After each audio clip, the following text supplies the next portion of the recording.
இயேசு கிறிஸ்து விசுவாசத்தை ரட்சிக்கப்பட்டவர்கள் ஜீவனை அடைந்து ஆளுவார்கள் என்கிறது 100% உண்மை. பிரபீன் அண்ணன் இங்கே என்ன கூறுகிறார் என்றால், இயேசு கிறிஸ்துவை விசுவாசித்து ரட்சிக்கப்பட்டவர்கள் 100% ஜீவனை அடைந்து ஆளுவார்கள் என்று சொல்லுகிறார். 100%. அப்படி என்றால் எனக்கு ஒரு கேள்வி எழும்புகிறது. அப்படின்னா மோகன் சுலாசரசும் 100% ஜீவனை அடைந்து ஆளுவார், கார்த்திக் கமாலியாலும் 100% ஜீவனை அடைந்து ஆளுவார், பால் தினகரனும் டிஜிஎஸ் தினகரனும் 100% ஜீவனை அடைந்து ஆளுவார்கள் என்று பிரபீன் அண்ணன் அவர்களை கூறிவிட்டார். ஆனால் இப்பொழுது எனக்கு ஒரு கேள்வி எழும்புகிறது. வெளிப்பட்டது தேவனுடைய நியாய தீர்ப்பு வெளிப்பட்டது. இடைவிடாத கனமழையால் தூத்துக்குடி மாவட்டமே வெள்ளத்தில் மிதக்கிறது. இப்பொழுது பார்த்த மோகன்சியுடைய வீடியோ, மோகன்சி தொடர்ச்சியாக பேசின ஒரே வீடியோவல்ல. அவர் வெவ்வேறு இடங்களில் பேசின வீடியோவை எடிட் செய்து ஒரே காரியத்தை பேசுவது போல உருவாக்கப்பட்ட வீடியோ. ஏன் என்று கூறினால், சுனாமி வந்தபோது இதே மோகன் சிலாசரஸ் வேளாங்கண்ணியில் அதிக மக்கள் இறந்தார்கள். அதற்கு காரணம் என்ன தெரியுமா? ஆயிரக்கணக்கான பேர் ஒன்னா போட்டு புதைத்தார்கள். அதிகமாய் பாதிக்கப்பட்டது வேளாங்கண்ணியில தான். நீங்க யோசித்து பாருங்க. அன்புக்குரியவர்களை, நீங்கள் புரிந்து கொள்ள வேண்டும் என்பதற்காக இந்த வீடியோ வெளியிடப்படுகிறது. வேளாங்கண்ணியிலே விபச்சாரம் பெருகிறது. காரணம் என்ன? எங்கெல்லாம் விக்கிரக ஆராதனை இருக்கிறோ அங்கெல்லாம் வேசித்தன விபச்சாரத்தின் ஆவி கிரியை செய்யும். அப்போ 4 மாவடியிலே அங்கே கூடுகிறார்கள் அல்லவா? அங்கே என்ன இருக்கிறது? அங்கேயும் விக்கிரகம் தான் இருக்கிறது, அங்கேயும் சிலை இருக்கிறது அல்லவா? மோகன் சுலாசஸ் அண்ணன் தான் 100% ஜீவனிடந்து ஆளுவார் தானே. பிறகு நம்ம அண்ணன் பிரபீன் மோகன் சுலாசஸ் வஞ்சிக்கப்பட்டவர், மோகன் சுலாசஸ் விழுந்து போய்விட்டார், கார்த்திக் கமாலியால் தவறு பண்ணிகிட்டு இருக்கார், இவங்கெல்லாம் கிறிஸ்துவனுடையவர்களே அல்லன்னு ஏன் போதித்து கொண்டு இருக்கிறார்? அதுக்கப்புறம் டிஜிஎஸ் தினகரன் தவறாக சென்று விட்டார். அப்படின்னா ஒருவேளை டிஜிஎஸ் தினகரன் இயேசு கிறிஸ்துவ விசுவாசிக்கலையோ, இல்லை மோகன் சுலாசஸ் ஒருவேளை இயேசு கிறிஸ்துவ விசுவாசிக்கலையோ, உள்ள கார்த்திக் கமாலியால் ஒருவேளை இயேசு கிறிஸ்துவ விசுவாசிக்கலையோ? ஏன்னா வேதவசனம் என்ன சொல்லுது? இயேசு கிறிஸ்துவ விசுவாசித்தவன் ரட்சிக்கப்படுவான்னு சொல்லுது. அப்படின்னா தான் கார்த்திக் கமாலியால் விசுவாசிட்டாங்க, மோகன் சுலாசஸ் விசுவாசிட்டாங்க, டிஜிஎஸ் தினகரன் விசுவாசிட்டாங்களே. அப்படின்னா பிரபீன் கூத்தின்படி பார்த்தோன்னா மோகன் சுலாசஸ் ஜீவனை அடைந்து பரலோகத்தில் 100% ஆளுவார் என்றுதான் பிரபீன் அண்ணன் அவர்கள் தான் கூறுகிறார்கள். பிறகு எதுக்கு பிரபீன் அண்ணன் அவர் சேனல்லேயே மோகன் சுலாசஸை எதிர்த்து பேசிக் கொண்டிருக்கிறார், டிஜிஎஸ் தினகரனோட கள்ளத்தீர்க்க தரிசனம் கள்ளப்போதகத்தையும் எதிர்த்து பேசிக் கொண்டிருக்கிறார். பிறகு எதுக்கு கார்த்திக் கமலுடைய கள்ளப்போதகத்தை எதிர்த்து பேசிக் கொண்டிருக்கிறார்? எங்கேயோ இடிக்குத. ஏன் நம்ம அண்ணன் பிரபீன் உளறி கொண்டிருக்கிறார்? கொஞ்சம் விசுவாசிகளே, நீங்களாவது கொஞ்சம் தயவு கூர்ந்து அவர்கிட்ட கேள்வியை கேளுங்க. ஏன்னா அவர் சேனலில் தான் அவர் மோகன் சுலாசஸை எச்சரித்து வீடியோ போட்டுக்கிட்டு இருக்காரு. நீங்களே அவர் சேனலவே பாருங்கள் விசுவாசிகளே. அப்படின்னா வஞ்சிக்கப்பட்டவங்க இப்படி தான் வளருவாங்கிறது இப்போ தான் தெரிய வருது. அதனால் தயவு கூர்ந்து கிறிஸ்தவர்களே, இவருடைய போதக வஞ்சனையில் விழுந்து விடாதீர்கள், வேதத்துக்கு திரும்புங்கள். அடுத்ததாக பிரபீன் என்ன போதிக்கிறார் என்றால், ரட்சிக்கப்பட்டவர்கள் ரட்சிப்பை இழக்கவே முடியாது. ஒன்ஸ் இயேசு கிறிஸ்துவ விசுவாசத்தை நீ ரட்சிப்பை இழக்கவே முடியாதுன்னு போதித்து கொண்டிருக்கிறார். அதுக்கு பிரபீன் என்ன கூறுகிறார் என்றால், நாங்கள் பாவத்தை செய்கிறதுக்கு லைசன்ஸ் கொடுக்க வேணுமா? நாங்கள் போதிக்கவில்லை. நாங்கள் என்ன போதிக்கிறோம் என்றால், ரட்சிக்கப்பட்டவனால் பாவத்தில் நிலைத்திருக்க முடியாது.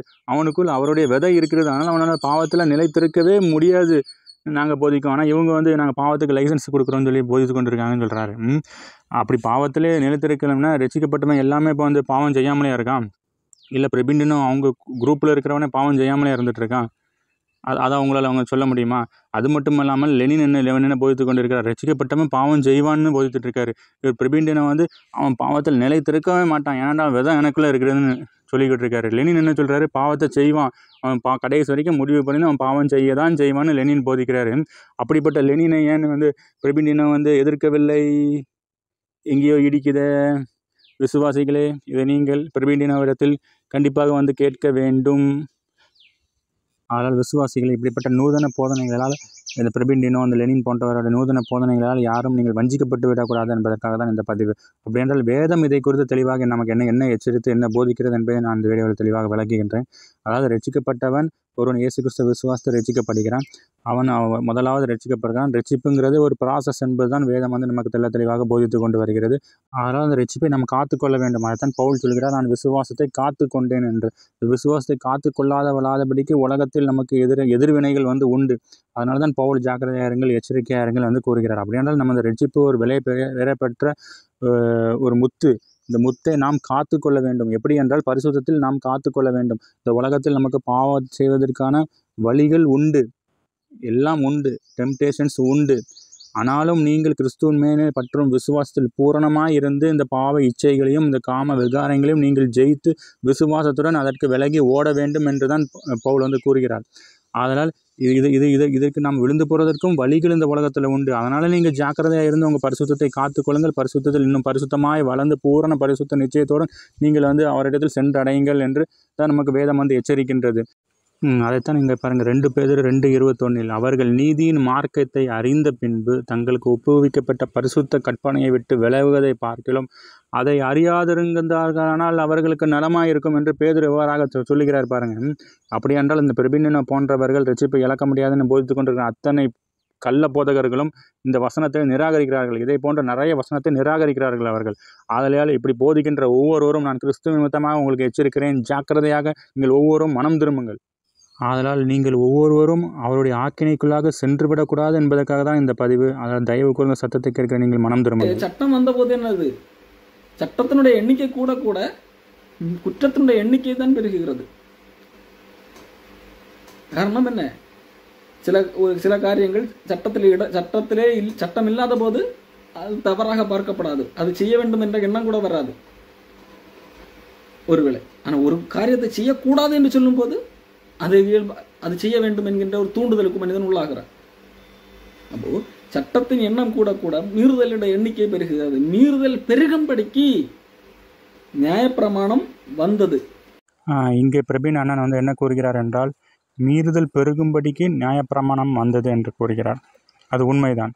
அதே மாதிரி நியாயப்பிரமாணம் பெருகினதுனால தான் மீறுதல் அதிகமாக வந்ததுன்னு அவர் போதிக்கிறார். இங்கேயும் பாருங்கள், நம்ம அண்ணன் ஒன்றை மட்டும் விட்டு தான் எப்போதுமே பேசுவார். எல்லா வேத வசனத்துலேயும் முழுசுலேருந்து ஆதியாமத்துலேருந்து வெளிப்படுறதுக்கு ஒன்றை மட்டும் அண்ணன் நிராகரிச்சிருவார். அதாவது மீறுதல் பெருகும்படிக்கு நியாயப்பிரமாணம் வந்தது, அது சரிதான். ஆனால் எதனால் நியாயப்பிரமாணம் அதிகமாக வந்துச்சு? மீறுதல் பெருகினால தான் நியாயப்பிரமாணம் அதிகமாக வந்துச்சு. அதையே நம்ம அண்ணன் ஏன் விட்டு விட்டார்? ஆதலால் கிறிஸ்தவ ஜனங்களே, இவர்கள் ஒன்றை மட்டும் போதிக்கிறவர்களுக்கு நீங்கள் ஜாக்கிரதையாக இருங்கள். நீங்கள் கண்டிப்பாக ஜாக்கிரதையாக இருக்க வேண்டும். ஏனென்றால் இவர்கள் உங்களை வழிவிலக செய்து விடுவார்கள். இந்த ஒன்றை மட்டும் போதிக்கிறவர்கள் தான் அந்தி கிறிஸ்து என்று தான் வேதம் போதிக்கின்றது. அதற்கு என்னுடைய நண்பர் ஒருத்தர் கூறினார், அந்தி கிறிஸ்துலாம் நீங்கள் அது வெளி மதத்தவர்கள், வேறு மதத்தவங்க, இயேசு கிறிஸ்துவை விசுவாசிக்காதவங்க, இயேசு கிறிஸ்துவை இது பண்ணாதவங்க தான் அந்தி கிறிஸ்துன்னு போட்டிருக்குன்னு சொன்னார். அது தவறு.